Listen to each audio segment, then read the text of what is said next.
Guys, I really did. I tried to find a place and a way and a reason to be able to move Dark Zero higher than that 7th spot. I really did. It feels a little strange putting the back-to-back champs outside that top 5, but we do have to remember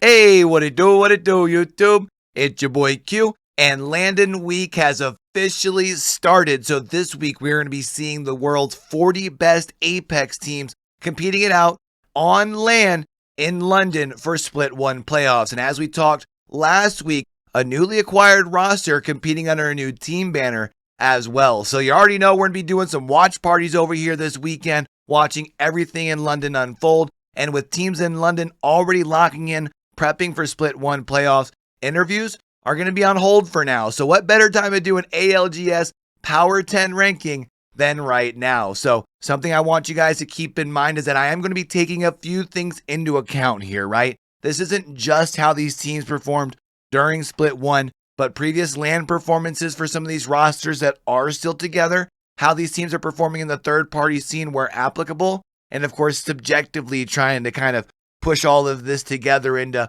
one big global top 10 power ranking. All right. Now, I'm not expecting everyone to agree with all of my picks and everything. That's okay. Definitely feel free to let me know down in the comments below where I'm right, where I'm wrong, who I'm not giving enough credit to. All right. But before we get to that, I do want to give y'all a quick word from one of our partners over here in the community. Because let's face it, most of us are gamers here, right? And we stay up way too late grinding and our sleep suffers because of that.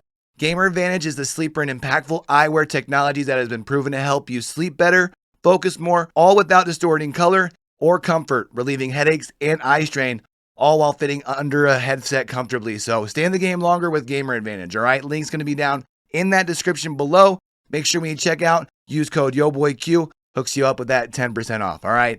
Now, before we crack in that top 10, I do want to give an honorable mention to 2 teams because when I started to sit down and start prepping this list here, I was pretty quickly able to write out like 9 lists or like 9 teams that I thought belonged somewhere in the list. You know what I mean? So it really only left one spot for me. So these are the 2 teams left on the outside looking in when it comes to those global rankings. All right. Now, if you followed your boy on social media, I've never tried to hide the fact that I was looking out for Team Burger in Raleigh before there was ever a brigade. You know what I mean? And while Moist Esports didn't finish on top of their region this split, they've shown us flashes of what they can do. They picked up Pricey this season to play along with Waltzy and MT, and it proved to be as lethal as people thought that team would be with that pickup. All right.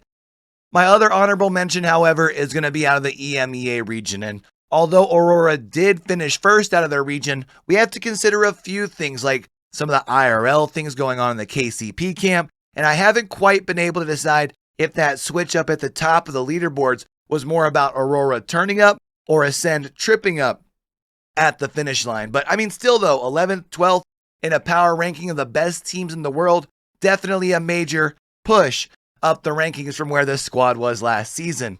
Also worth noting though, we aren't sure yet if we're going to be seeing Aurora in London or not due to some visa issues. If we get an update on that, however, I'll be either doing something quick over here on the channel like I did for the EXO clan situation, or you can follow your boy over on Twitter, and I'll probably post an update there, all right? But for now, let's go ahead and kick off our top 10 ranking here. In that 10 spot is going to be a team out of the APAC North region, one that's been really turning some heads here these last couple of weeks of ALGS play. 4 top 2 finishes this split when it comes to individual sessions, throwing in an additional 3rd place finish in week 2, and it's easy to see how Northeption could really just be one of those teams that's like getting hot at the right time, right? I mean, we're talking insane fragging potential with 2 of the top 5 slayers in the region, a pair of controller demons that should not be slept on when it comes to London. Not too shabby for a PLQ team this season, which earned their shot at the Pro League during the 2nd preseason qualifier. You gotta love when you see these teams showing the community that that path to pro, although is difficult, is not impossible. I mean, heck, they're going into LAN with quite a bit of hype behind them. Northeption will be the first team officially starting off our Power 10 rankings. And in that number 9 spot next is going to be KCP by I think most people's metrics, it'd be a fair statement to say that KCP did not meet expectations during split 1 of ALGS.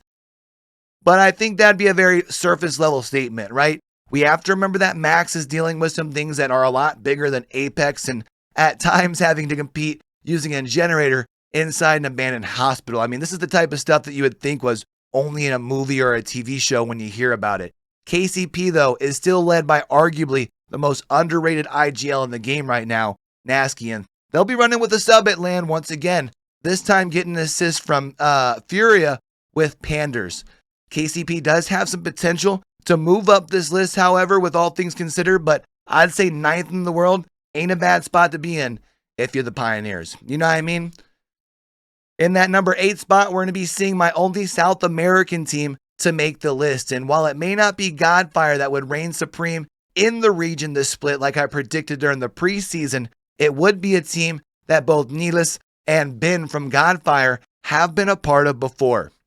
That's going to be Team Singularity. Not 1, not 2, not 3, but 4 session wins over the course of this split. And a second place finish during regionals as well. And Elysium not only outslayed everybody in the region by over 30 kills, but was actually the top fragger in the world for split number 1. Team Singularity really displayed like a death grip on the region. The only reason they're sitting this low in the rankings, if we're being honest, we got to keep in mind in the past some of their struggles on the biggest stage. But really excited to see what the South American Slingers do once we get to Thursday. Now, listen, guys, I really did. I tried to find a place and a way and a reason to be able to move Dark Zero higher than that 7th spot. I really did. It feels a little strange putting the back-to-back champs outside that top 5, but we do have to remember we weren't even certain that the boys were going to be able to qualify for LAN up until the end of regionals, right? And we do also, with that though, since they are qualified, we have to also weigh in the fact that until they're dethroned, they are the kings of LAN. So I think it'd be fair to point out the team struggles early on in the season, but once the teams seem to get comfortable and really in their groove, not only just in ALGS, but they seem to really catch their stride in the third-party scene as well. And as we learned from recently talking with PvP, their coach, over here on the channel, they were consistently dropping up their POIs and drop spots and still putting up solid results. That's something you don't see very often. So don't be surprised if the champions Zero, Sharky, and Jen Burton remind everyone exactly who they are this weekend. And that's going to bring us to our number 6 spot, rounding out the bottom half of our Power 10 ranking, heading into LANdon, and it's going to be another team from the EMEA region.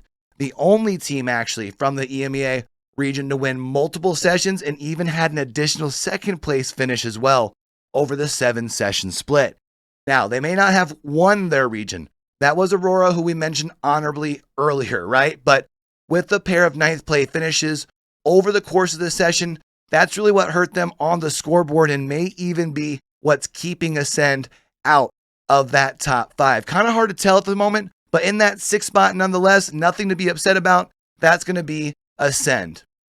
Now, before we get into that top 5, if y'all enjoy the video so far, I'm going to need y'all to do me a huge favor, all right? If you could leave the video a like and a comment, those things down below are the things that help me out the most on my new channel as far as getting to that YouTube algorithm, all right? And we are chasing down that first 100 subs on the channel, so it really means a lot if you smack that subscribe button, turn those notifications on, as we're going to continue bringing y'all weekly esports news, updates, and watch parties over here on the channel, all right?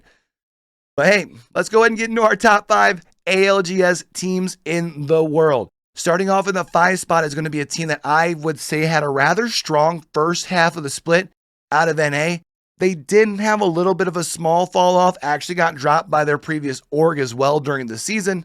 However, after getting picked up by XSET, they appeared to get a little bit of that org buff that we often see from time to time, right? And admittedly, not the strongest of finishes for the squad in split 1, but I mean, heck, finishing 2nd in the deepest region in ALGS has to account for something. XSET, though, one of those teams that could probably take the biggest hits in the rankings if they don't show up in London. You know what I mean? Now, if you're already subscribed over here to the channel and have been watching a lot of our pre-LANdon interviews, these next 2 teams probably aren't going to surprise you very much. And if there were any 2 teams on this list that I debated the most, like switching back and forth in between like third and fourth spot, it would definitely be these two, right? In the number 4 spot, though, we're going to be seeing another NA team. A team that's led arguably by one of the best controller players in the world right now, Rambo, who we actually talked to last week. But in that 4th spot is going to be the Guard, one of the hottest teams in the world right now. However, what's keeping them out of the top 3, I would have to say, is at times this team has a little bit of a bad habit of overextending, and they really cannot afford to do that this weekend at LANdon. But with that being said, when Archaon, Keon, and Rambo are in their bag, this is a team that I would not want in my lobby, let alone trying to take any space near me on the map. I told y'all in my preseason predictions to keep an eye out for this squad, and I'm sticking to it.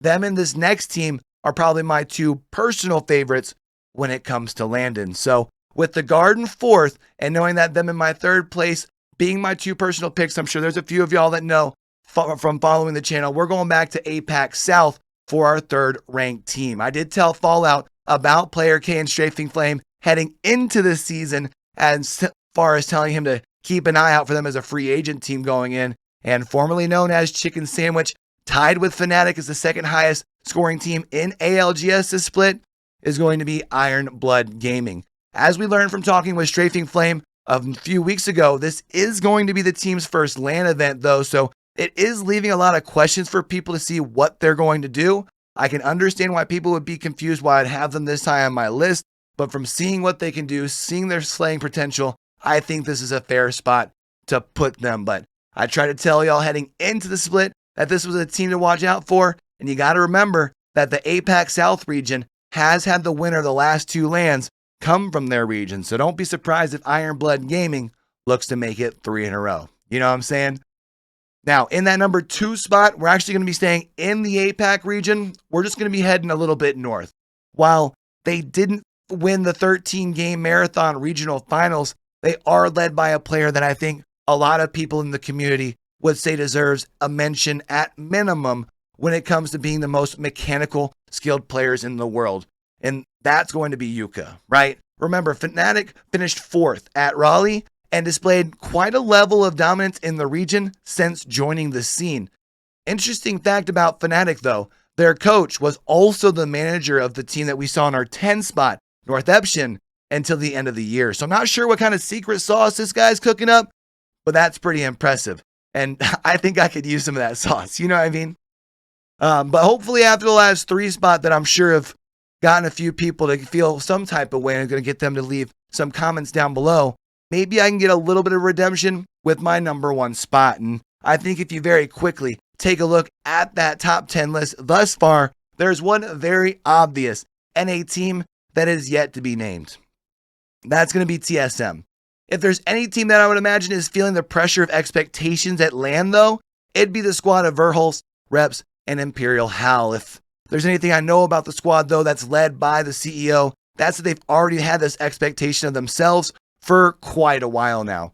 It's a team that's sat atop the NA region over pretty well the course of the entirety of the split, if not in that top spot, in the top 2 or 3. They bring a plethora of experience on the roster as well. And if you don't have TSM in your number 1 spot right now, I'm definitely going to need y'all to know, let me know, I should say, down in the comments below who you have and why it's not TSM.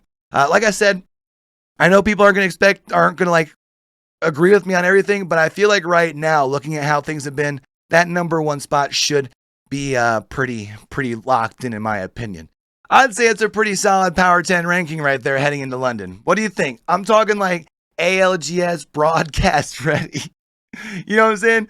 But feel free to let me know where you think I'm right, where I'm wrong, down in those comments below. Also, while you're down there, hit that like button. Those 2 things are going to be what helps me the most over here on the new YouTube channel. Get into that algorithm, try and get in front of more people. All right. Y'all already know we're going to be locked in, hanging out, watching a whole bunch of action this weekend over here on the channel with some watch parties. So if you want to come back and enjoy and kick it live with your boy for that, or just want to make sure you're back for the next video, make sure you hit that subscribe button, turn those notifications on so we can catch you right back here. All right. If y'all haven't gotten a chance to check out any of those pre-LANdon interviews, I'll go ahead and leave a link for those at the end of the video actually for you. I'll also go ahead and leave one for you up in that top right-hand corner. And until we catch you guys back over here for the next video, man, don't forget, with everything crazy going on in the world today, be true, be you, be sincere, Game hard and love harder. All right, y'all?